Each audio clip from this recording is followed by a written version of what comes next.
social media therefore ya ba ya ene nam ho ye hwebia na hu se Asante Kotoko say omo Twitter no mo Facebook page born again the better so na bebo ama ma asem na America no mo hwe na etimi hu ni happy birthday Samuel Kwame Ankuma senior physiotherapist ni awishing happy birthday na ohwe yi na omo de ahye na tare na ehye na minim the control Asante Kotoko social media no but in any serious institution nipo yes I dey with na yeso de na adwuma to oye den Jesse na ehye na ni area for Jesse and we area for brand no the THB na ba beto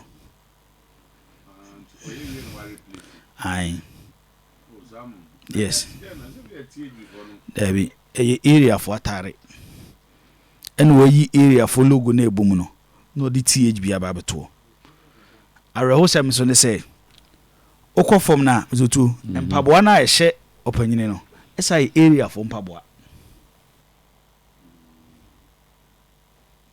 ede na eka institution bia omani abribia na nipo yes ade we na yeso lusu na djuma you have a brand to promote THB na we ni nyina no zotu nya bibia na akofa ba o de akofa ba ne say sisi competition bia ba Asante Kotoko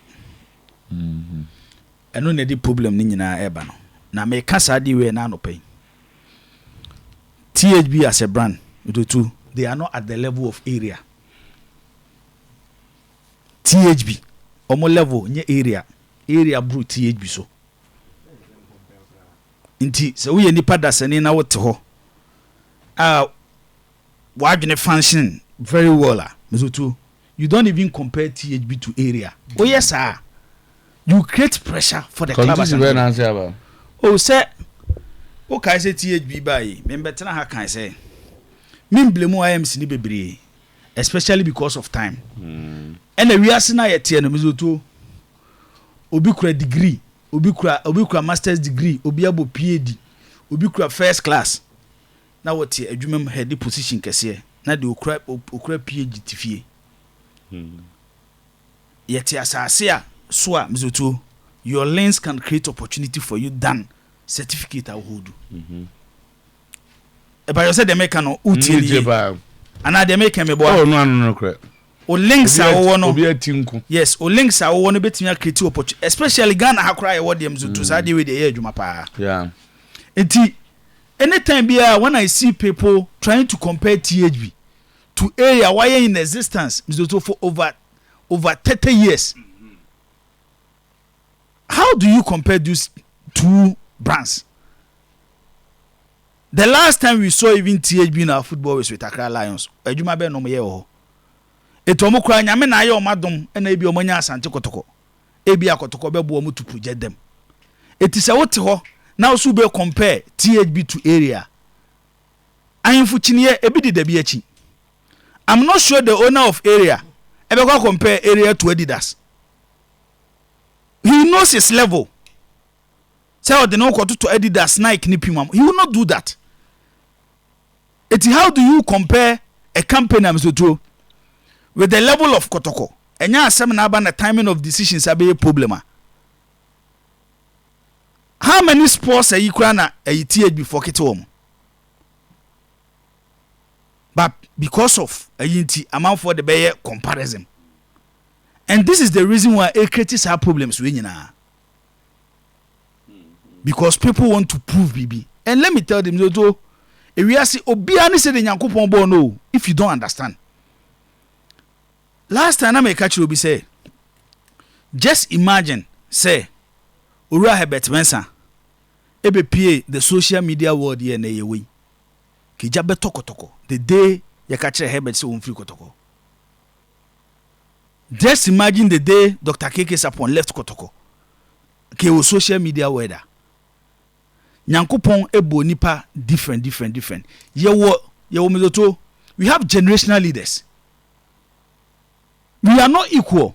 And umpo Herbert Mensah, Dr. Sapon, Nana Yamponsa, they are generational leaders. And yet they be no motaba.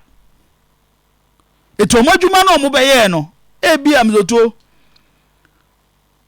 so obi ka say o Herbert adwuma obeye ye ntimi support be da bia me ka say be ma boda institution be na da ho ko bi sori ye so akwa support e nipa na mo bi ko support institution ye te ha no pomo mo hwe mo tie the name of Erreà is there, but they are listening to the station because of individuals omuti station so obi o support Kotoko bia no okwo Kotoko because of obinti one call because Kotoko na da ho kwa na nipa ni Kotoko me be na Kotoko na ye Kotoko. How would they even club Kotoko no function? It is sad na aba no whether we like it or not mizoto the standard na na Ponsan set e be part of Kotoko history whether you like it or not. Nobody should try no mon konko tam bo kakraka mienu announcement be 5 bin fan koto IMC for no konso. Allow them to also go their level. Kofa problem bi am IMC no. Na mo ko mo so level. Nti saa de na e koso no zoto. Ene na de we gina ha ba Kotoko no. Nti na me ka say time ya ye wo mu zoto.